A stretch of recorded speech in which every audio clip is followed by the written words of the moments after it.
답답한 거는 그 연구를 할 때 어느 분야든지 간에 제일 먼저 하는 방식은 답습입니다. 철저하게 답습하는 거예요. 그러니까 나와 있는 어떤 뭐 개론이면 개론적 구조에 대해서 그 구조에 따라서 아주 면밀하게 내용을 정리를 하고 그 다음에 신학적 분석을 하고 하는 그런 과정이 없으면은 질문 하나 들어오면 그냥 다 무너져 버려요. 그래서 완벽한 책은 없습니다. 성경도 지금 번역상에 문제가 자꾸 발생하기 때문에 뭐 근본 자체야 문제가 없지만은 우리가 지금 써냈던 모든 나와 있는 신학적 자료들은 완벽한 거는 하나도 없습니다. 그러나 이제 우리가 그동안 공부했던 그 언약과 성취라고 하는 그런 그 원리, 그 다음에 내용, 주제, 이거는 30년을 거쳐서 검토한 내용들이에요. 그러니까 그거를 바꾸고 싶다 할 때는 확실한 근거를 가지고 얘기를 해야 됩니다. 그러면은 그런 얘기 못하냐 할 수 있어요. 그럼 어떻게 하는가 하면은 확실하게 그 구조에 대한 내용들을 정확하게 분석을 했을 때, 이 부분이 좀 논리적으로 안 맞는다든지 어떤 그런 작업들이 철저하게 필요합니다. 그러니까 그게 안 되면은 3년이 지나고 5년이 지나고 10년이 지나도 똑같은 자리에서 계속 똑같은 소리만 하게 돼 있습니다. 그러니까 여기는 어떤 일차적인 성경 신학에 대한 공감대, 그리고 그것으로부터 출발하는 그런 그 목회자 연구 단체이기 때문에 제가 바라면 거기에 대해서 좀 더 충실해졌으면 좋겠다는 그런 부탁을 좀 드리고 싶습니다. 그리고 아까 뭐 질문 나온 것 중에서 성경에 대한 그 신구약, 성경이 아직 뭐 전체적인 주제는 이거는 확정된 건 아닙니다만 하여튼 영원하신 하나님이라고 설정을 해도 큰 무리는 없을 것 같은데, 하여튼 구약의 주제가 하나님 여호와예요. 하나님 여호와. 그 다음에 신약의 주제가 예수 그리스도입니다. 이런 주제에 대해서는 이거는 큰 주제들입니다. 그리고 지금 제가 말씀드리는 것도 큰 구조예요. 이거는 흔들림이 없습니다. 저희들이 30년 이상씩 연구를 해왔기 때문에 이거를 건드리고 싶으면은 엄청난 근거를 가지고 와서 얘기를 해야 돼요. 순간적인 단어 가지고 이렇게 해갖고는 안 된다는 거죠.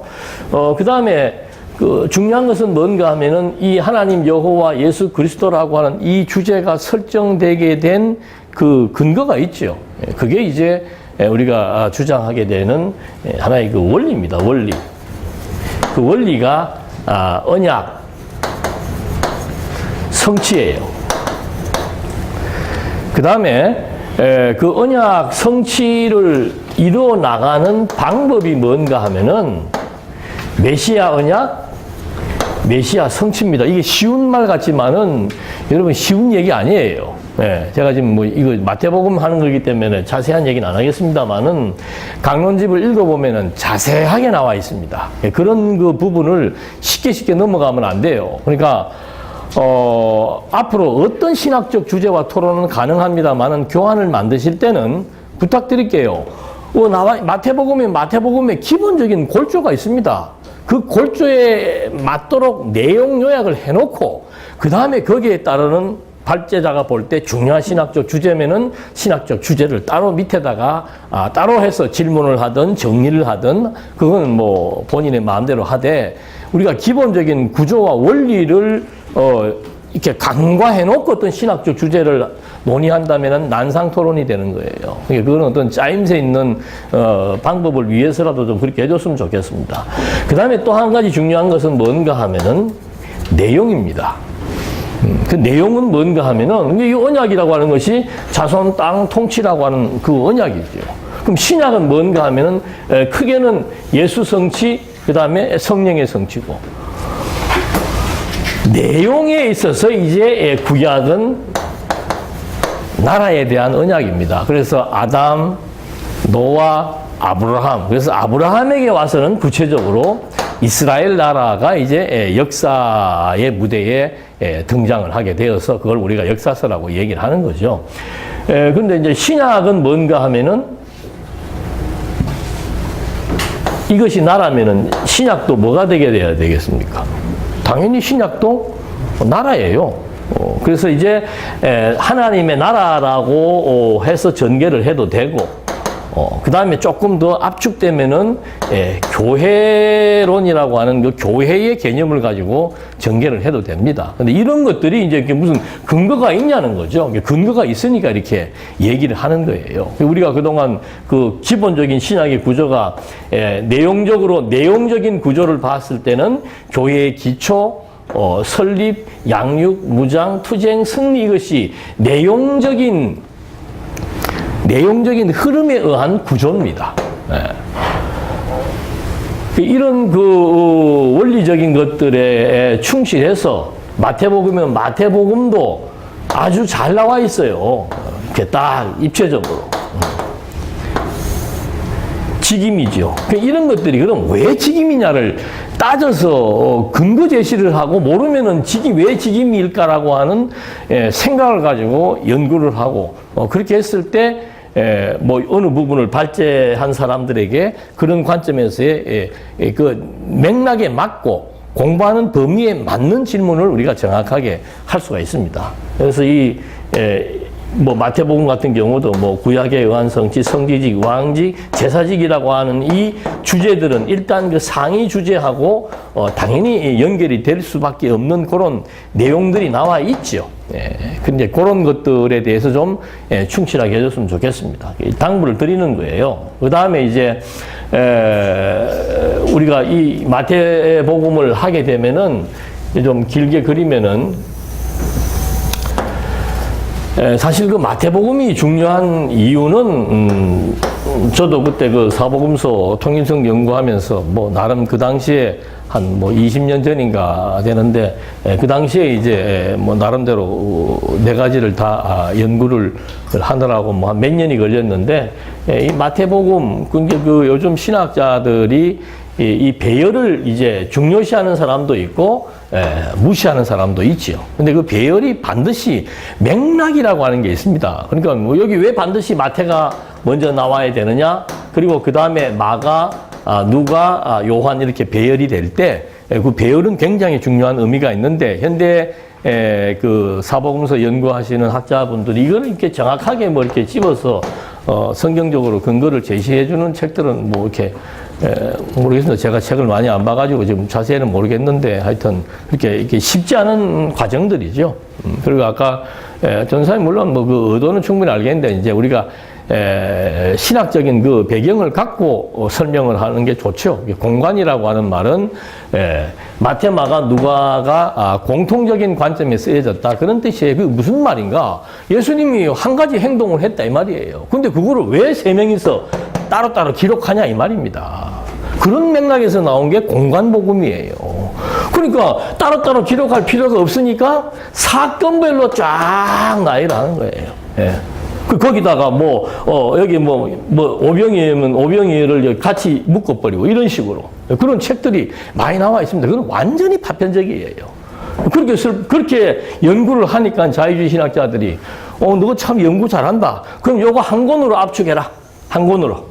요한복음은 아주 다르니까 요거 한 권으로 압축하자. 그게 지금 자유주의 신학자들의 주장이에요. 공관복음 얘기했던 사람들이 초토화가 돼버린 거죠. 성경은 그냥 하나, 둘, 셋, 네 개의 복음서니까 네 개의 복음서 있는 그대로 우리가 연구를 하자. 그래서 이 네 개의 복음서는 예수의 행적이다. 그건 뭐 일반 신학자들 다 하는 얘기예요. 왜? 예수님 자신이 행했던 그런 행적이다. 그럼 왜 이렇게 예수님 한 분이 행했던 행적에 대해서 마태, 마가, 누가, 요한이 내용은 똑같은 내용이 중복들이 많이 된다는 거죠.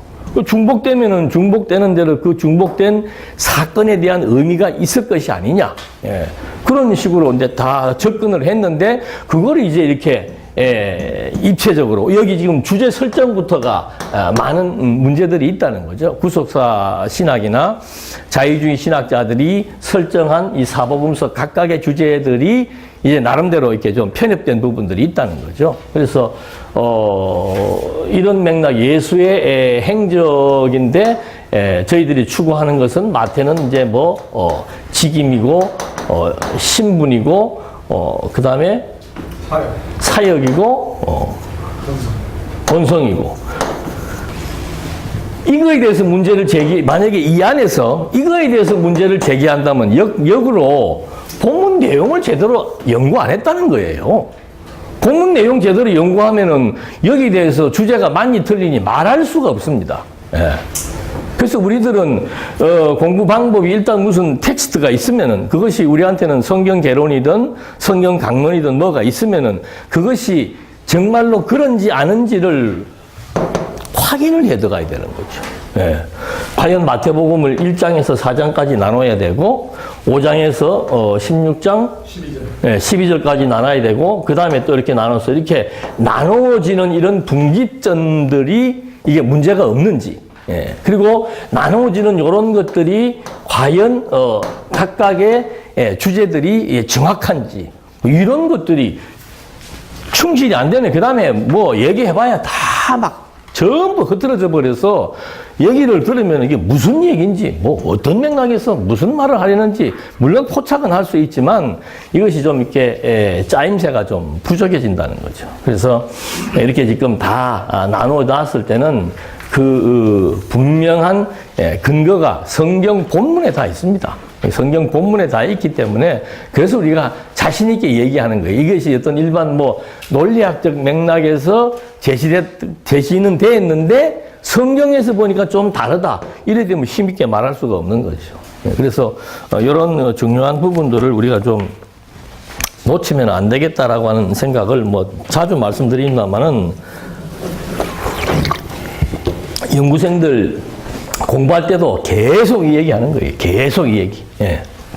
쉬운 얘기 같은데 3년이 지나도 이거 하는데 그렇게 몸에 익숙해지지 않더라고요. 예. 그러니까 하여튼 뭘 할 때는 철저하게 우리가 성경신학이 좋아서 여기 모였으니까 성경신학 자체에 대해서 확실하게 파고들어서 일단 본인들이 그거에 대한 설명이나 이유를 분명하게 제시할 수 있어야 된다고 저는 생각이 듭니다. 그러니까 그렇게 하면서 이제 부분적으로 이게 아까처럼 직임, 쥐기 이런 수정돼야 될 부분들은 많이 있죠. 그런 거에 대해서 좀 서로 같이 협의하고 토론하는 그런 것들은 좋죠. 근데 하여튼 이 부분에 대한 그 기본적인 정리 학습은 필연적입니다. 이거 안 되면은 그 다음 단계로 나갈 수가 없습니다. 그래서 하여튼 이제 이렇게 마테마가 누가 요한이 나왔는데 마태복음 1장 1절은 제가 사복음서 통일성에 대해서 쓰면서도 그랬고 일반 신학자들도 그런 얘기들은 많이 하죠. 이게 아브라함, 다윗 이렇게 되면은 완전히 이스라엘의 역사입니다. 그러니까 이 말은 아브라함과 다윗으로 대변되는 구약의 역사. 그러니까는 빠진 부분 해봐야 요거 1장에서 11장까지 빠진 거예요. 그럼 이 분량 때문에 구약 전체를 본다 안 본다 그렇게 말할 수는 없는 거죠. 이것도 나중에 서로 연결시키면 다 가게 돼 있습니다. 그래서 아브라함 이렇게 얘기했을 때 마태는 이 의도가 있죠. 의도가. 아브라함과 다윗을 얘기했던 역사적인 배경은 이건 유대인들에게 말하려고 하는 것이고 유대인들은 자기네 역사니까 아브라함과 다윗 딱 얘기하면은 정확하게 이해하죠. 그럼 마태는 아브라함과 다윗을 얘기하면서 예수의 무엇을 얘기하려고 하는 거겠습니까? 정체성인데 어떤 정체성? 왕이에요. 이게 왕의 족보란 말입니다. 왕의 족보. 재밌는 거는 다윗이 왕으로 등극하니까 뭐가 생겨요? 나라가 생기잖아요. 통일 왕국이 생기잖아요. 예수가 아브라함과 다윗 왕의 족보를 타고 온 진정한 왕이다. 이걸 이제 마태는 입증하고자 할 때, 물론 뭐 신학적으로 이 연결성 이런 거는 뭐 우리가 늘 해와서 압니다만은, 그렇게 말을 할 때는, 왕이 났다는 얘기죠. 왕이 났다. 예. 역시 누가복음도 마찬가지예요. 왕이 났다고 얘기합니다. 예, 왕이 났다고 얘기를 하는데, 이 왕이 났으니까 우리가 이제 암묵적으로, 왕이 났으면 당연히 그 다음에 뭐가 세워지겠다? 예, 왕국이 세워지겠다. 그걸 이제 마태는 하나님의 나라라 그러면 막 유대인들이 난리를 치니까 그냥 천국이라고 얘기를 하는 거죠. 천국이 천자도 보니까는 뭐 하늘이라고 표기하기도 하고 영원이라고 표기하기도 합니다. 그러니까 영원한 왕국 또는 뭐 하늘의 왕국 뭐 그런 개념으로 이해는 할 수 있습니다. 하여튼 뭐 그런 단어적 개념도 중요하지만은 이 왕이라고 하는 것을 다윗이 끌고 왔을 때는 당연히 신구약 마태 자체는 아마 그렇게 뭐 신구약을 연결시키고 뭐 그런 생각은 했는지는 모르겠어요. 근데 우리가 이거 신구약을 다 놓고 보니까는 기가 막히게 이게 신구약을 연결하는 중심점이 되어 가지고 이 신약과 구약이 하나의 맥락에 있다라고 하는 사실을 확인할 수 있는 중요한 하나의 관건이 될 수 있습니다. 그리고 실질적으로는 왕의 족보를 통해서 예수가 유대의 왕이다 그 말을 하고 싶은 거죠. 근데 아까도 뭐 그런 질문들 나오고 얘기도 나왔는데 여기 마태라고 해서 인간적인 예수만 얘기한 거 아니에요. 예. 바로 그 다음에 잉태에 있어가지고 어떻게 잉태합니까? 성령이 잉태했다는 건 누구의 아들이에요? 다윗의 아들이 아니고 하나님의 아들이에요. 그러니까 이게 두 가지가 다 복합적으로 지금 1장에서부터 그걸 밝혀주고 있는 겁니다. 그래서 16장 16절에 가면은 내가 누구냐? 그거 전부 정체성이에요. 내가 누구냐? 했을 때 주는 그리스도요 살아계신 하나님의 아들이다. 이 하나님의 아들이라고 하는 개념도 이건 굉장히 중요한 개념입니다. 그래서 각 복음서가 전부 하나님의 아들에 대해서 말하고 있어요. 이제 마가는 막 본격적으로 하나님 아들 자체를 지금 조망하고 있고, 그 다음에 누가는 그 하나님의 아들을 통한 하나님 나라 사역에 대해서 조망하고 있고, 요한복음은 그 하나님의 아들이 가지고 있는 생명성에 대해서 말하고 있고, 그래서 하나님이 세상을 이처럼 사랑하사 독생자 하나님의 외아들을 주었는데 그 이유가 뭔가? 저로 말미암아 무엇을 얻게? 영생을 얻게 하는. 그러니까 전부 그리스도라고 하는 것은 어떤 직임과 관련된 하나의 명칭이라고 보여지고, 하나님의 아들이라고 하는 것은 진짜 신의 아들, 신과 아들 그리스도의 이 삼위의 관계를 하나로 묶어나가는 중요한 개념들입니다. 그래서 우리가 그동안 이제 한쪽으로 굉장히 많은 시간을 투자했던 게 뭔가 하면은 3대 언약이라는 거죠. 3대 언약. 자손 땅 통치가 이루어졌다라고 얘기했을 때 그 구조에 의해서 전개되는 내용이 뭔가? 그게 나라라는 겁니다. 그래서 그 나라라고 우리가 계속 나라 얘기를 하면서 중요하게 강조할 때는 신약에서도 마찬가지예요. 예수의 정체성, 선지직, 왕직, 제사직, 그건 당연히 직임을 통해서 예수가 그리스도이심을 증명하기, 확증하기 위해서 해 나가는 작업이죠. 근데 그 다음에 이제 우리가 여기 놓쳐서는 안 되는 것이 뭔가 하면은 그걸 우리가 교회의 기초라고 얘기해요. 이것이 뭐 어떻게 교회의 기초가 되느냐는 거죠. 그렇게 하려면 내용을 면밀하게 검토를 해야 된다 이 말입니다. 예를 들자면은 5장에서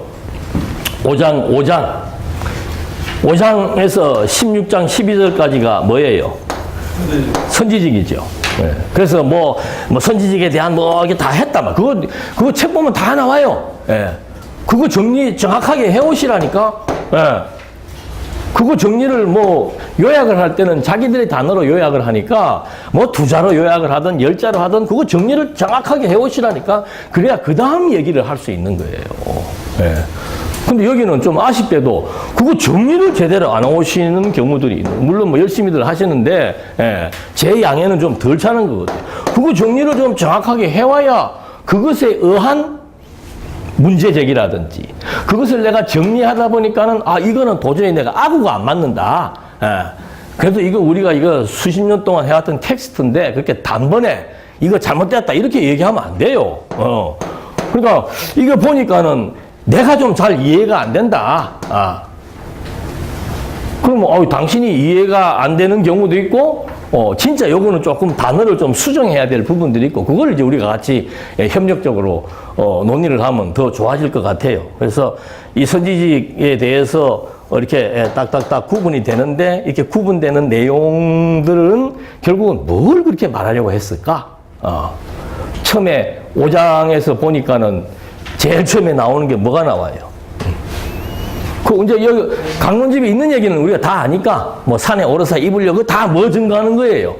선지직 증거하는 거예요. 근데 그 선지직을 증거하는 내용이 뭐였습니까? 제일 먼저 나오는 게 산상 수훈이잖아요. 물론 여기에는 가르침에 대한 선지자 역할도 있고 다 있는데 산상수훈에서 이 마태가 뭐를 말하려고 하는 거예요? 핵심 내용이 천국이에요. 그러니까 우리가 이 신약에서 볼 때 이제 이번에 주제도 하나님의 나라입니다만은 신약 전체가 전부 하나님의 나라인 교회에 대해서 그러니까 교회나 하나님의 나라나 이렇게 순차적인 범주는 다르지만 결국은 하나의 의미로서 이해할 수 있는 거예요. 그리고 율법에 대해서도 마찬가지고 여기 본문 자세히 한번 이제 집에 가서 한번 다시 한번 읽어 보십시오. 보면은 율법에 대해서 성취하는 의미, 그 다음에 예수님이 기도하는 것도 이렇게 기도하라 그러잖아요. 우리는 그 얘기를 하면서 거기에 방점을 두질 못했어. 예수님이 이렇게 기도하라 해놓고 기도의 핵심이 뭐였어요? 기도의 핵심이 나라잖아. 그의 나라와 의 구해라. 그렇게 보기 시작을 하면은 그다음부터 내용들에서 선지직으로서의 역할을 감당하는데 그 역할을 통해서 말하려고 했던 핵심 내용이 뭔지가 정확하게 포착되더라 이 말이죠. 그래서 이제 좀 있는 내용이니까 이런 건 우리가 좀 점검을 해보도록 그렇게 하십시다. 이걸 뭐 지금 다 하겠나? 아이고.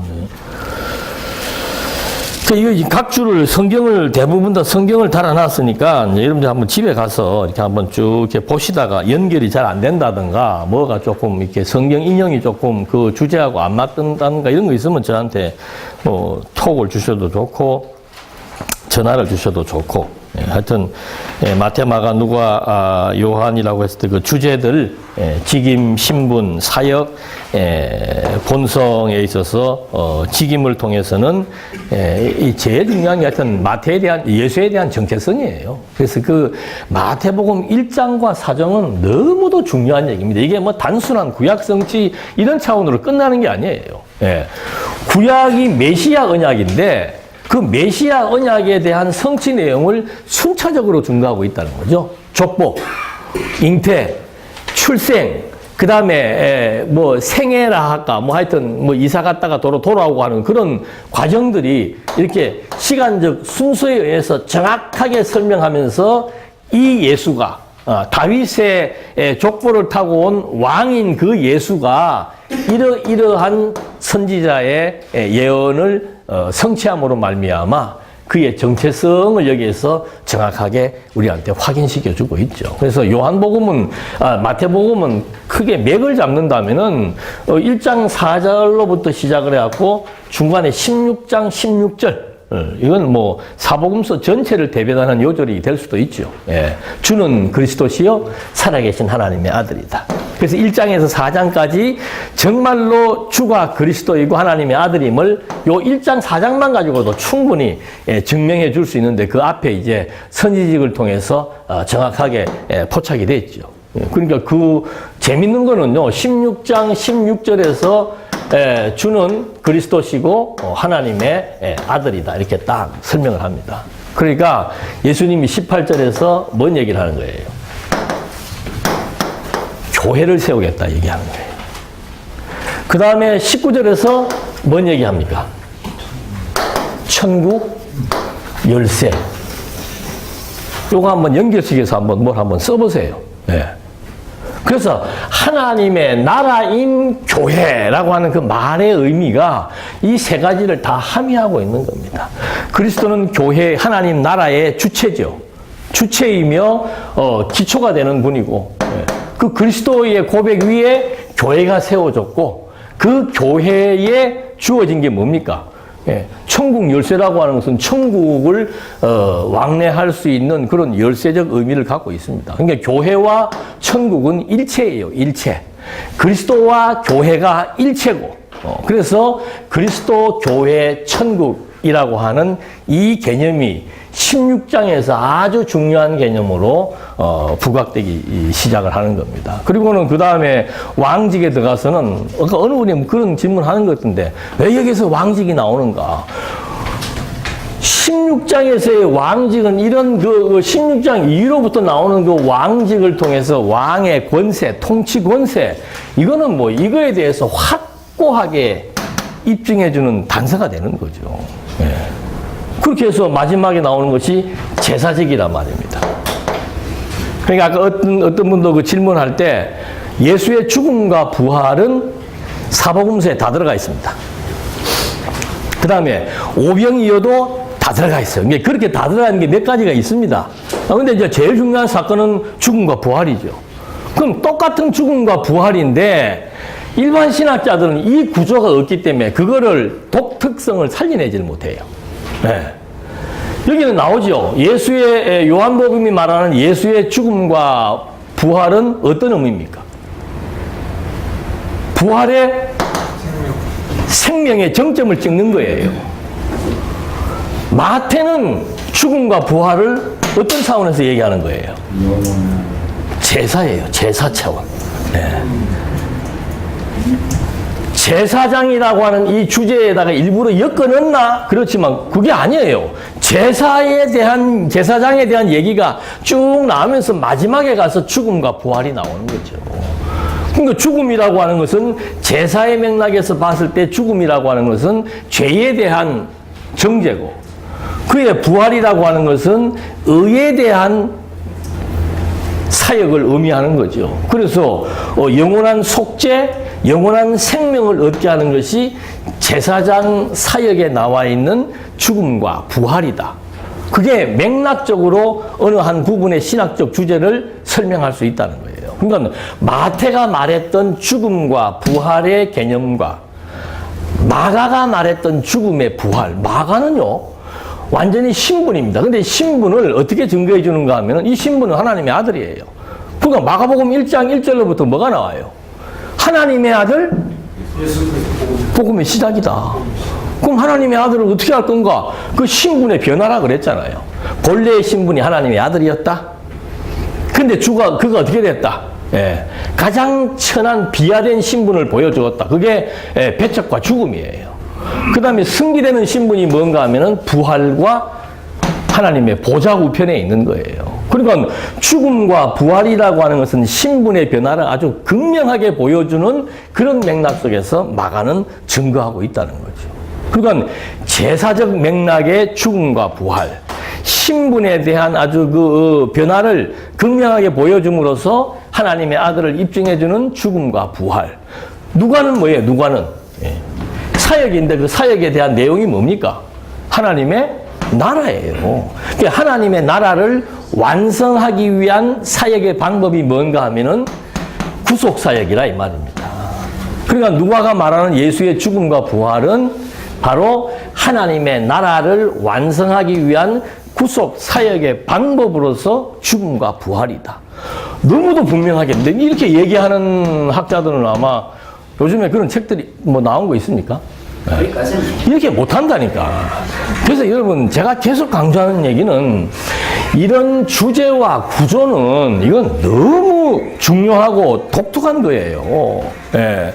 이거를 완벽하게 우리가 딱 정리해 놓지 못하고 본문의 내용에 들어가거나 어떤 주제를, 신학적 주제를 가지고 토론을 하려고 그러면은 그 다음에 이제 완전히 중구난방이 되는 거예요. 예. 그래서 요런 거 하나의 죽음과 부활이라고 하나의 예만 들어도, 이 사복음서가 왜 4개가 돼야 되는지가 너무도 분명한 겁니다. 예수를 하나님의 아들 그리스도임을 입증하기 위해서는 2개가 입증하는 것보다는 4개가 훨씬 더 좋죠. 그래서 요한복음 마지막 끝부분에 무슨 말이 나와 있습니까? 사복음서에 대한 신빙성, 이거 4개로 완벽하다, 그 얘기를 해주고 있는데. 그러니까 성경이라고 하는 것이, 이게 처음에 출발은 구약을 가지고 와가지고 왕의 출현을 얘기해 줍니다. 왕의 출현을 얘기하면서 왕국을 암시하고 있는 거죠. 하나님의 나라가 이제는 도래했다는 것을 얘기해 주고 있습니다. 그리고 예수님이 처음에 사역을 시작할 때도 회개하라, 뭐가 가까이 왔다? 예. 그렇게 시작하는 거예요. 예수님의 오셔서 당신을 증명하고자 하는 목표가 바로 뭐였는가 하면은 천국이에요, 천국. 예. 그러니까 이런 구조에 의해서, 이런 주제에 의해서 증거하려고 하는 목표는 뭔가? 그게 하나님의 나라인 교회라는 거죠. 예. 그래서 이제 이런 내용들에 대한 확실한 포인트를 짚기 위해서 또 말씀드립니다만은 이 구조에 대한 중요성. 그리고 여기 뭐 몇 가지가 많이 있습니다만은 아까 족보도 얘기가 나왔는데, 방금 말씀드린 대로 마태의 족보는 그냥 말 그대로 유대인의 왕의 족보를 지금 얘기하는 겁니다. 유대인의 왕의 족보. 왜 마태가 유대인의 왕의 족보를 얘기할까요? 그건 천국에 대해서 이제 하나님 나라 천국의 서막이에요. 유대인 왕의 족보를 얘기하는 것은 하나님 나라에 대한 서막이란 말입니다. 다윗이 왕이 되니까 바로 뭐가 세워진다 그랬어요? 통일왕국이 세워지는 것처럼 이제 예수가 왕으로 출현했다라고 하는 것은 그리스도를 통한 하나님 나라가 세워질 것에 대한 서막의 의미 속에서 이 족보가 나타나는 겁니다. 마가복음 같은 경우는 기원에 대해서 얘기할 때 그냥 마가는 족보가 없죠. 그냥 하나님의 아들로 선포해버리는 거예요. 예. 하나님의 아들로 선포해서 그 아들을 증명하는 방식이 아까 말씀드린 대로 신분의 변화, 본래의 신분 하나님의 아들이고 그 다음에 비하, 승기 이런 방식을 통해서 하나님의 아들임을 선포해 주는 거고, 이제 누가 같은 경우는 왜 누가는 이걸 이제 우리가 일반 신학적으로 보편적인 족보다 이렇게 얘기를 하는데, 왜 누가는 예수를 요셉의 아들로 시작해서 아담에게 올라가서 하나님의 아들을 얘기하는 겁니까? 그게 이제 막 던지지 말란 얘기지요. 그 족보가 어떤 구조에 나와 있습니까? 하나님의 아들을 증명하는 단원에 나와 있는 거예요. 그 다음 단원이 하나님의 나라. 그러니까 이 사역인데 사역의 주체가 하나님의 아들입니다. 사역의 내용이 하나님의 나라예요. 사역의 방법이 그리스도의 구속이에요. 그런 식의 어떤 범주 속에서 이 족보가 나와 있는지 그걸 1차적으로 설명을 해야 이게 빗나가지 않는다니까. 근데 이거를 이런 구조적인 맥락 속에서 설명하지 않고, 나름대로 요셉으로 한 거는 뭐가 어떻다. 일반 신학자들이 하는 방법이에요. 그건 주관적이죠. 근데 성경에서 이렇게 말하고 있다는 그 성경의 의미를 찾으려면은 누가복음이 가지고 있는 그 구조, 그 상위 구조가 하나님 나라의 주체이신 하나님의 아들을 증거하기 위해서 예수가 누구라는 거예요? 하나님의 아들이라는 거예요. 그 하나님의 아들은 어떤 일을 하는가? 하나님 나라의 주체다 이 말이죠. 그러니까 정확하게 사역 주체에 의한 그 주체가 하나님의 아들인데 그 하나님의 아들이 하나님 나라의 사역의 주체라는 것을 증명하기 위한 족보로서는 너무도 이게 분명하고 확실한 거죠. 예. 마태는 무슨 예수가 하나님의 아들인지를 몰라서 그런 족보를 댔겠습니까? 그래서 이런 맥락들이 너무도 그 중요한 구조 속에서 다 드러난다라고 하는 거. 그걸 저는 여기에다가 이제 기원 증거라고 해서 제목을 붙여가지고 4개 다를 말해야 되니까 예수에 대한 기원을 마태는 아브라함과 다윗 왕의 족보를 통해서, 누가는 예수에 대한 기원을 하나님의 아들이라고 바로 선포하는 거, 누가는 이제 사람들이 알고 있는 그런 순차적인 족보에 의해서 결국은 역으로 설명을 하면서 하나님의 아들임을 증명을 하고, 요한은 뭐예요? 요한은 하나님의 아들의 기원이 어떻게 되는 거예요? 영원한. 그렇죠. 영원한 존재로부터, 그러니까 태초에 말씀이 계시니라. 근데 만약에 요한이 맨 앞에 나온다고 생각해 보십시오. 얼마나 헷갈리겠습니까? 이 영혼에 대한 개념을 갖다가 그냥 사복음서 처음에다 갖다 때려버리면 이게 얼마나 이게 벙벙하겠어요. 근데 역사적인, 아주 정말 지극히 유대 역사적인 배경, 그리고 하나님 아들이라고 하는 것을 증명하기 위한 신분의 변화, 그 다음에 세 번째는 역사적인 맥락 속에서 기술한 예수가 하나님의 아들이라는 거. 그리고 이제 그 요한은 이제 바로 그냥 이 영원한 본질의 세계로부터 일로 끌고 내려와 가지고 예수는 바로 영원한 존재다. 기가 막히잖아요. 왕이다, 아들이다, 또 아들이다, 그 아들은 영원한, 왕은 아들이다, 아들은 또 영원한 존재다. 뭐 얼마든지 수평적, 수직적으로 증명할 수 있는 뭐 그런 중요한 그 맥락이 됩니다. 그 다음에 여기다가 제가 또 하나 이제 정리해 놓은 것은 요 말라기 마지막 부분하고 마태복음 도입, 마태복음 끝부분하고 마가복음 도입, 요거를 이제 이렇게 정리를 해 놨는데, 요거는 한번 들어가서 좀 확인을 해 보시면 좋겠어요.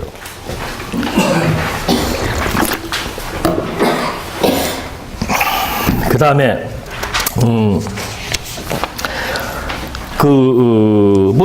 사복음서에 대해서는 이 정도로 보고, 마태복음 개요를 한번 보십시다. 그 마태복음의 그 중요 개념에 대해서 제가 한번, 저는 늘 그걸 찾습니다만은, 찾아보니까, 성취라고 하는 것은 서술 방식이에요. 예언 성취라고 하는 것은.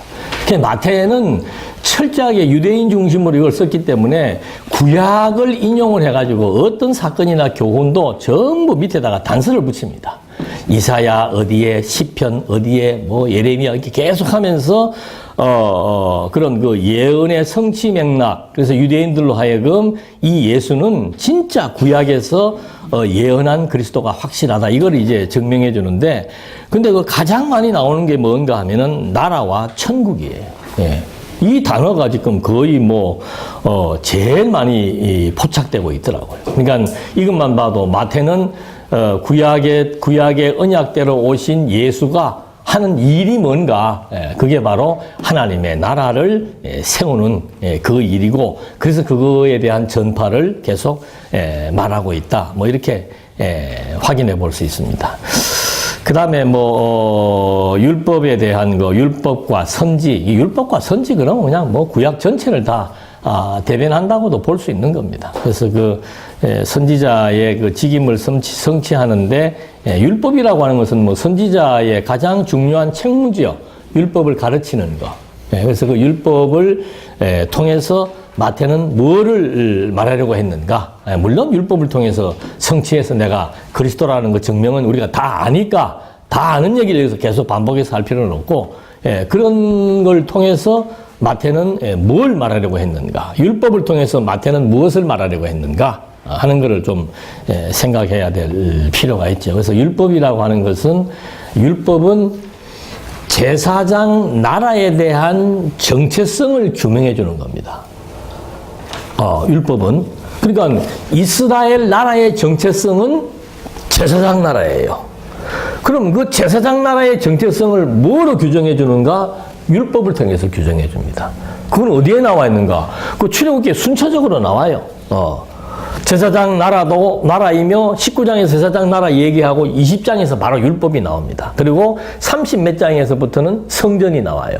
그러니까 율법과 성전은 이스라엘이라고 하는 그 나라가 제사장 나라임을 규정해주는 아주 중요한 단서가 되는 거죠. 그런 맥락에서 율법과 선지라고 하는 것은 결국은 제사장 나라를 입증해주는 거고, 그 제사장 나라는 결국 이스라엘 나라이고, 그 이스라엘 나라의 실체는 하나님의 나라인 교회다. 이런 그 맥락 속에서 신학적으로 우리가 좀 이해를 할 수 있습니다. 그리고 왕의 직임 성취는 뭐 너무도 중요합니다. 이거는 뭐 단순한 왕 얘기를 하는 게 아니고, 여러분 본문 보면은 거의가 비유의 내용이 다 뭔 말하는 거예요. 저는 처음에 굉장히 거기에 대해서 문제를 가졌어요. 문제의식을 가졌어요. 옛날에도. 근데 뭐 비유가 맨 다 천국만 얘기할까? 예. 왜 비유가 이렇게 천국을 전부 다 뭐 하나님의 나라는 뭐가 어떻고 씨 뿌리는 비유로부터 시작해가지고 뭐 하여튼 전부 천국을 얘기하고 있다라고 하는 거죠. 그래서 그것이 결국은 그것이 왕권, 통치권, 그건 바로 하나님 나라와 직결되는 권세. 그걸 이제 서언적으로 보여준 게 내가 하나님의 아들 그리스도라고 밝혀주었고, 너 말 잘했다. 내가 교회 세우겠다고 얘기했고, 그 교회는 하나님의 나라의 권세가 부여되는 하나님의 나라다. 이런 것을 설명해 준 것과 일치하다고 볼 수 있습니다. 그렇게 해서 제사장의 직임에서는 이제 영원한 제사, 그리고 그리스도의 부활로 말미암아 완성된 제사는 결국은 영원한 생명을 얻게 하는 제사, 뭐 이런 맥락으로 이해할 수 있습니다. 그 다음에 이제 기록 목적도 이제 그리스도 되심을 증거하는데, 거기에 갈로 역호해가지고 하나님의 아들이라는 개념도 추가하는 것이 중요하다고 보여집니다. 신약에서는 하여튼 그리스도와 하나님의 아들은 거의 하여튼 동전의 양면처럼 같이 설명되고 있다는데 좀 우리가 유념을 해야 될 필요가 있습니다. 그 다음에 뭐 신학적인 분석에서는 뭐 구약의 연결성, 이거는 뭐 너무도 중요한 얘기지요. 그리스도의 신분을 통해서 구약과 연결을 시키는 거. 그러니까 그리스도라고 하는 그 말이 가지고 있는 의미가 기름 부음 받은 자라고 그랬잖아요. 그러니까 기름 부음 받은 자에 대한 직종은 구약에서 3개예요. 그래서 그 1장 1절을 요절로 삼을 때는 포인트를 그리스도의 족보, 그리스도의 나심, 그 그리스도에 대한 개념에다가 중점을 두면은 1장 1절이 요절이 되는데 뭐 전혀 문제가 없습니다. 그리고 조금 더 뭐 들어가서 요절 하나 또 추가한다면은 16장 16절. 주는 그리스도시요 살아계신 하나님의 아들이다. 이런 개념들. 그래서 이 그리스도라고 하는 것은 마태가 그리스도를 사용했을 때는 철저하게 구약적 맥락에서 기름 부음 받은 직임에 근거한 의미를 두고 그리스도를 사용했기 때문에 본문에서도 삼직을 정확하게 구분지어서 설명하고 있다는 것을 우리가 확인해 볼 수 있죠. 뭐, 그 다음에 이제 본문 내용에 들어가 봤을 때, 뭐, 예수의, 이제 이런 제목들은 우리가 조금 이제 좀 심사숙고해서 더 좋은 단어나 좋은 개념이 있으면 우리가 서로 협의해야 될 필요성이 있는 부분들은 뭐 여러 군데 있죠. 그래서 이제 여기는 뭐 예수의 출생, 출현. 이거는 이제 결국 그 예수의 출생과 출현이라고 하는 것이 정체성인데, 그것이 구약의 언약을 성취하는 맥락 속에서 예수가 누구인 것을 밝혀준다. 그러면서 여기서 이제 밝히는 핵심 내용은 뭔가 하면은 하나님의 아들, 그리고 하나님의 아들 또는 왕, 그리고 다스릴 자, 이런 의미로 이제 1장, 2장에서 중요한 개념으로 나옵니다. 그래서 예수의 계보는 왕으로 나오고, 처녀 잉태는 하나님의 아들 계보이고, 출생의 장소에서 중요한 단어가 뭔가 하면은 다스릴 자의 출생이라고 얘기합니다. 다스릴 자가 났다고 얘기하는 거죠. 베들레헴에서 예수의 그 출생에서 다스릴 자가 왕이죠. 그러니까 그 다스릴 자라고 하는 것이 필요한 것은 결국에는 왕국이 필요한 겁니다. 그리고 마지막에 피난 가는 것도 그냥 애국으로 피난 갔다가 아니고 누가 피난을 갔다? 아들이 피난을 간 거예요.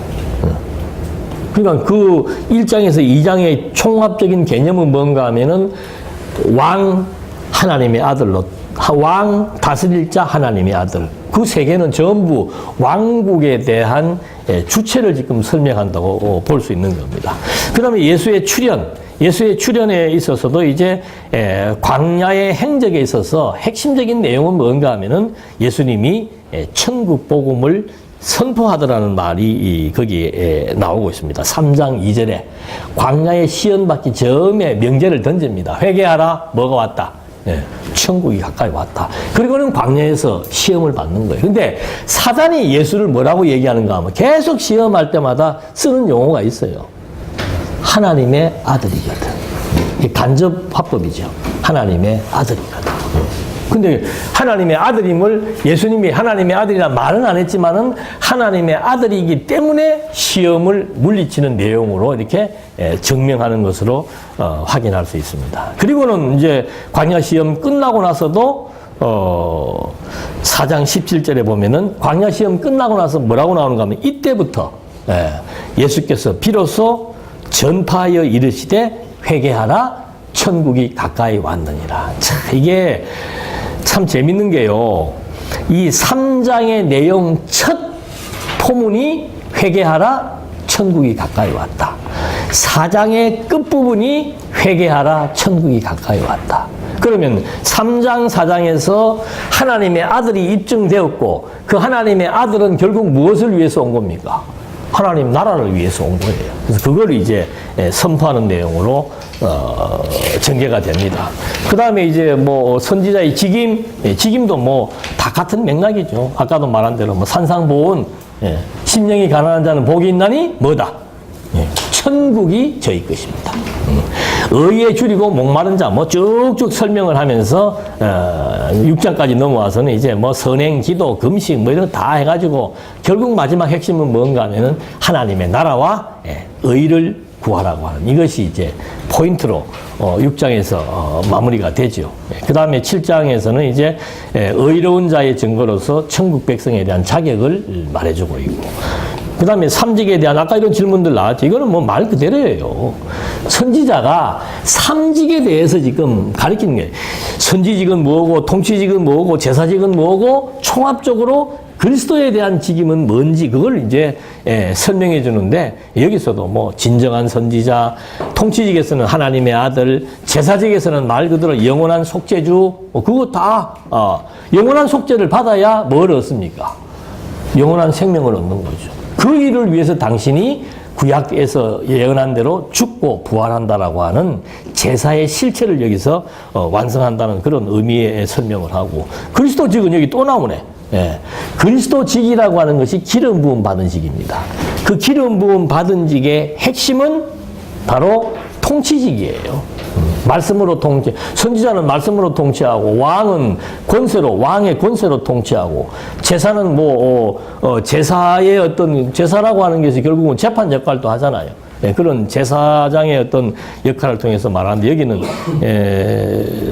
다윗의 자손이라고 하는 말 귀신 들린 사람들이 이제 간접적으로 예수를 다윗의 자손으로 언급을 하면서 그런 그 삼직에 대한 얘기들 하면서 마지막 그리스도직 끝부분에 뭐가 나오는가 하면은 9장 35절에 예수께서 모든 도시와 마을에 두루 다니사 그들의 회당에서 가르치시며 천국 복음을 전파하시며. 그러니까 여러분들이 이런 얘기가 나올 때 단어를 끊어서 이게 얼마만큼 묶여져서 이런 것들이 나오는지를 확인해야 될 필요가 있는 거죠. 어떤 구조에서 어떤 그 묶음 속에서 이런 말들이 던져지고 있는지 그러면은 그것만 엮어도 마태복음의 내용적인 맥락을 정확하게 포착할 수가 있게 되는 거죠. 그 다음에 교훈과 질책, 직위와 직무, 이런 말들은 아마 여기서 뿐만이 아니고 전에부터 계속 토론이 되어 왔고 질문이 되어 왔었습니다. 그래서 이런 것들은 조금 좋은 단어가 있으면 좀 수정해야 될 그런 필요는 있습니다. 그래서 어떤 2번 같은 경우는 이제 교훈과 질책인데 어떤 목표를 가지고, 교훈이라고 하는 것은 목표를 가지고 있는 개념이고, 이제 그 다음에 나오는 직위는 할당된 일력과 아까 우리 조 목사님 얘기했는데 이거는 이제 일종의 실행이에요. 직무 실행이에요. 이렇게 구분이 되는데 이것도 좀 더 하여튼 구체적으로 좀 정리해야 될 부분적인 필요는 있습니다. 근데 재밌는 것은 그 내용이 재밌어요. 10장에서 보면은 10장, 11장 계속 3단 문법을 씁니다. 네가 나를 뭐 믿으면 뭐 하나님의 아들이 되고 이런 식으로 계속해서 백성 그다음에 그리스도 하나님 이 세 개의 관계를 통해서 하나님의 아들을 증거하고 천국을 전파하고 있습니다. 네, 그래서 하나 예를 들면은 11장 27절에 내 아버지께서 모든 것을 내게 주셨으니 아버지 외에는 아들을 아는 자가 없고 아들과 또 아들의 소원대로 계시를 받는 자 외에는 아버지를 아는 자가 없느니라. 수고하고 무거운 짐진 자들아 내게로 오라 내가 너희를 쉬게 하리라. 뭐 이런 식으로. 예. 그 안식이라는 거는 하나님의 그 안식의 원형은 하나님이죠. 그게 안식을 준다는 것 자체가 벌써 하나님과 하나님 나라와 관련된 내용. 안식은 하나님 나라의 상태니까 그런 맥락에서 이런 천국 개념을 가지고 설명을 할 수가 있습니다. 그다음에 뭐 비유, 사건, 표적 이런 것들도 다 이제 결국은 뭐 천국의 주체. 그 헤롯이 세례 요한을 경계하고 예수를 경계하는 이유도 결국은 왕권이에요. 예. 헤롯은 모압 출신이란 말입니다. 그러니까 암몬인가 모압인가 에돔 출신이 잘못 봤는데 에돔 출신이기 때문에 본인이 그 유대인의 왕으로서의 말빨이 안 서는 거예요. 에돔은 서자란 말이에요. 에서 족속인데 내가 정통 그 오리지널 그 족보를 가지고 있어야 좀 이게 권위가 서는데 그냥 늘 피해의식이 있는 거죠. 누가 왕이라 이러면 거기에 뭐 다른 사람보다 더 예민해지는 피해의식을 갖고 있었어요. 그래서 세례 요한도 죽이는 것도 결국은 그가 자꾸 왕이 왔다고 얘기를 하는 거고 예수도 본인이 왕으로서의 표현을 쓰니까 그래서 마지막 팻말에다가도 뭐라고 쓰는 거예요? 유대인의 왕이요. 그 피해의식에 그치죠. 근데 우리는 그 피해의식을 도리어 진짜로 유대인의 왕이었다라고 1장 1절로부터 입증할 수 있는 내용들이 또 나타나게 되는 거고 역사적으로는 뭐 그런 맥락 속에서 그런 것들이 나오게 되죠. 그래서 뭐 이런 내용들을 거기다 뭐 요약을 해놨습니다만은 하여튼 요약된 대로 이렇게 살펴보면 좋을 겁니다. 그래서 처음에 왕의 족보로 왕으로서의 족보 출생 출현을 했고 그리고는 영원한 왕국이 도래할 것 천국이죠. 천국에 대한 선포를 하고 16장에서는 그 천국에 대한 내용을 유기적으로 설명했다 그랬습니다. 주는 그리스도시여 살아계신 하나님의 아들의 토대 위에 교회가 세워지고 그 교회에 하나님의 권세인 열쇠가 주어짐으로 말미암아 천국과 교회와 하나님의 아들 그리스도가 삼위일체로 엮어지는 그런 개념을 이제 마태복음의 중간 부분에서 정확하게 증거를 해주고 그 다음에 이제 세상 끝날까지 마지막에 또 하나 살린다면 뭐 죽음과 부활이죠. 죽음과 부활을 통해서 영원한 제사, 영원한 생명을 얻게 하는 천국 백성의 특성을 여기서 설명해 주는 겁니다. 천국 백성은 영원한 생명이에요. 그래서 그런 자들에게 이제 마지막 인사말이 뭐였습니까? 세상 끝날까지 항상 함께 하겠다는 것은 어떤 역사적인 의미도 있지만 이게 천국의 맥락에서 봤을 때는 천국은 영원한 천국이에요. 그러니까 그리스도, 교회, 그리고 천국 쭉 지금까지 설명을 해줘놓고는 마지막 마무리의 말이 뭔가 하면은 천국은 시공을 초월해서 항상 함께하는 개념이라고 하는 사실을 의미적으로 우리한테 말해주고 있는 거죠. 내가 세상 끝날까지 너희와 항상 함께하겠다. 천국의 개념 속에서 보면 이건 너무도 당연한 거예요. 지금 우리가 천국 생활을 하잖아요. 그게 이 안에 있다라고 하는 그리스도의 교회로서 존재한다는 사실 자체가 그리스도가 영원히 함께 한다라고 하는 말에 대한 의미가 되는 거죠. 그러니까 영원히 함께하는 그리스도 이걸로 이제 마태복음을 끝나는데 영원히 함께하는 그리스도는 누구냐? 그게 마가복음 1장하고 연결이 되는 거예요. 영원히 함께하는 천국의 주체 그 그리스도가 누구냐? 하나님의 아들이다. 어떻게 보여줄래? 이런 변화의 과정을 통해서 보여주었다. 그리고는 누가복음에서 이것은 마가복음 마지막 부분이 또 뭡니까? 하늘 위에서 다스리는 거예요. 하늘에서 다스리는 하나님의 아들을 마지막 마가복음에서 말했는데 그 하늘에서 다스리는 하나님의 아들을 어디로 데리고 내려온 거예요? 누가는? 땅으로 데리고 내려온 거예요. 하나님의 아들의 사역을 땅으로 갖고 내려와서 사람들의 아는 대로 이 하나님의 아들의 사역을 다시 한 번 더 사역의 주체, 사역의 내용, 사역의 방법이라고 하는 구조를 통해서 설명을 해주는 거죠. 그래서 누가복음 마지막에서는 뭘 약속을 합니까? 성령을 약속해 줍니다. 네. 이 성령이 또 하늘 영원한 개념인 영원하신 존재를 이제 이 성령에 의해서 하나하나 풀어나가는 방식으로 요한복음이 때 또 전개되고 있다가 요한복음의 본론에 와갖고 진짜로 보혜사 성령 보내가지고 내가 이제는 세대 교체하겠다. 그런 얘기를 하면서 성령이 결국은 요한복음하고 연결되어지는 그런 이제 맥락 속에서 요한복음의 끝부분, 지금까지 기록한 모든 내용. 이 사복음서는 예수가 그리스도이시며 하나님의 살아계심을 확증하는데 전혀 부족함이 없다는 것으로 못을 박는 너무도 기가 막힌 마지막 문구. 요한계시록도 요한이 썼잖아요. 요한계시록도 이게 쫙 다 써놓고 요한계시록 끝부분에 가갖고는 여기에다 한 자나 더하거나 빼는 자는 저주를 받을지어다. 왜? 마태복음, 뭐 길게는 창세기로부터 요한계시록까지 성경은 하나님의 말씀으로 정확무오하다는 사실을 여기에서 이제 한 번 더 마감 처리를 기가 막히게 해주는 거죠. 그런 맥락에서 이제 하여튼 뭐 아까 우리 김경 목사님도 얘기했지만 마태복음 무지하게 어려워요. 저는 처음에 공부했을 때 마태복음이 제일 쉬운 줄 알았어. 왜? 예수님이 뭐 이렇게 행정하고 뭐 이렇게 해놓으니까 이거 설명만 하면 되겠구나 했는데 하다 보니까는 어려워요. 복음서가 결코 쉽지 않습니다. 굉장히 어렵습니다. 그래서 이런 어려운 부분들을 우리에게 잘 이렇게 맥락적으로 이해해 줄 수 있는 것들이 첫 번째가 구조입니다. 그래서 그 철저한 구조에 의해서 내용 정리를 하고 그 범주 안에서 어떤 신학적 주제나 사건을 해석하게 되면은 정확하게 이제 맥락적으로도 좌우로 연결이 되고 수직적 구조에 의해서도 연결이 되는 입체적인 논증을 우리가 해나갈 수 있다라고 하는 것을 간략하게 말씀을 드렸고 질문을 좀 남기면은 마태복음이 왜 족보로 시작을 했는가?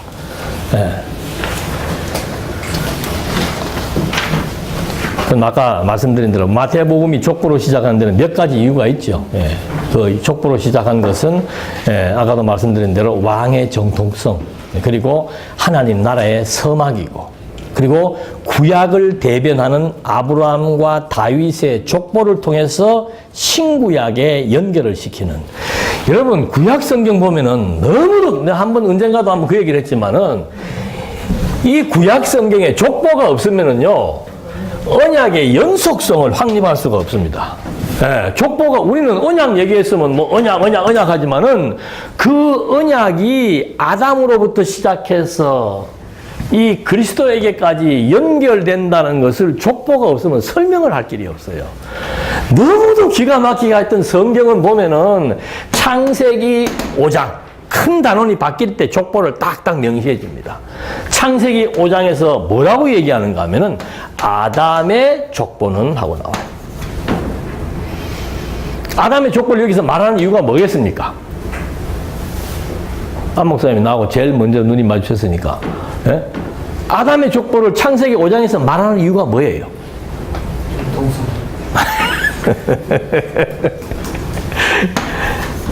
아담에게 하나님께서 나라를 언약을 했죠. 근데 나라 언약의 첫 번째가 뭡니까? 생육하고 번성하는 거예요. 그 생육 번성과 관련된 게 족보인데 이 5장에서 아담의 족보를 밝혔는데 5장 마지막에 누가 나와요? 노아가 나옵니다.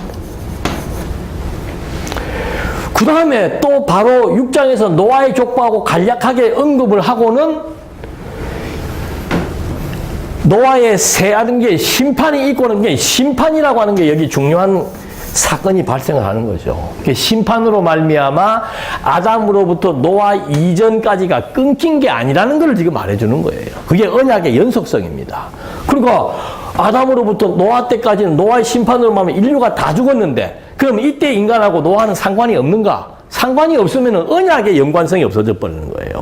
그러니까 족보를 여기서 딱 5장에서 밝혀주고 그 다음에 중간에 한번 노아의 족보 얘기해주고 그 노아의 족보 가운데서 함과 셈과 야벳을 거론하면서 마지막 11장에서 누가 나와요?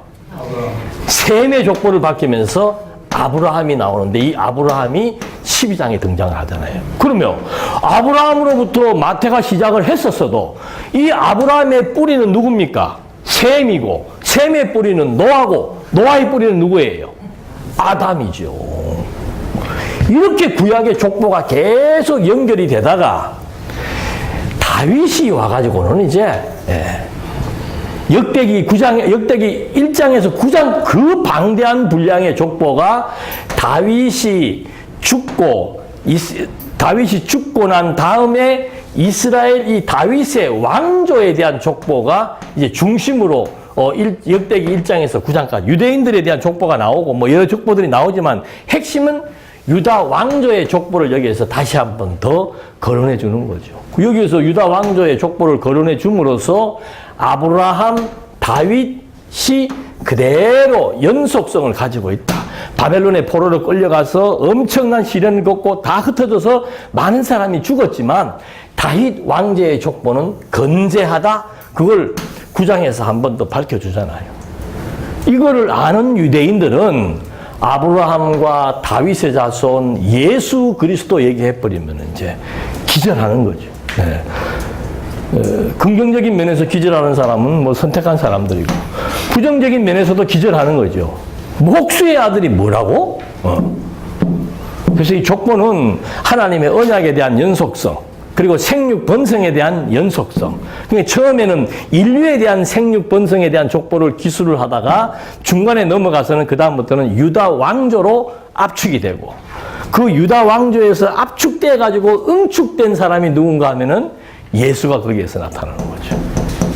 그래서 뭐 하여튼 연구할 거는 뭐 무궁무진하게 많습니다. 그래서 1차적으로는 하여튼 할 수만 있으면 하여튼 여러분들이 시간 투자를 하셔가지고 어떤 개론 딱 놓고 그 구조에 맞춰가지고 성경을 읽어서 거기에 나와 있는 내용들의 것이 일치하는지를 보고 성경의 내용을 압축해서 요거는 무슨 말을 하려고 하는 것이다.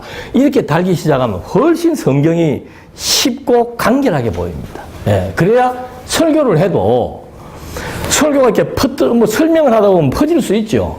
퍼져도 그걸 나중에 딱 잡아가지고 하나로 탁 하고 응축시켜주는 힘은 그 구조가 없이는 절대 안 나옵니다. 예. 그래서 그게 돼야 듣는 청중들이 설교를 처음에 설명하느라고 막 이런저런 설명을 해도 뭐가 좀 복잡하네 하더라도 뒤에 가서 이게 3개에서 2개, 2개에서 하나로 쫙 응축될 때 거기에서 이제 폭발하는 힘이 있는 거죠. 그 마지막 결론은 그리스도 아니면 하나님의 살아계심이에요. 네. 그래서 마지막 남는 거는 맞아 하나님 살아계시지. 그리고는 그와 관련된 해석은 각자라서 다 하는 거예요. 자기 문제를 가지고.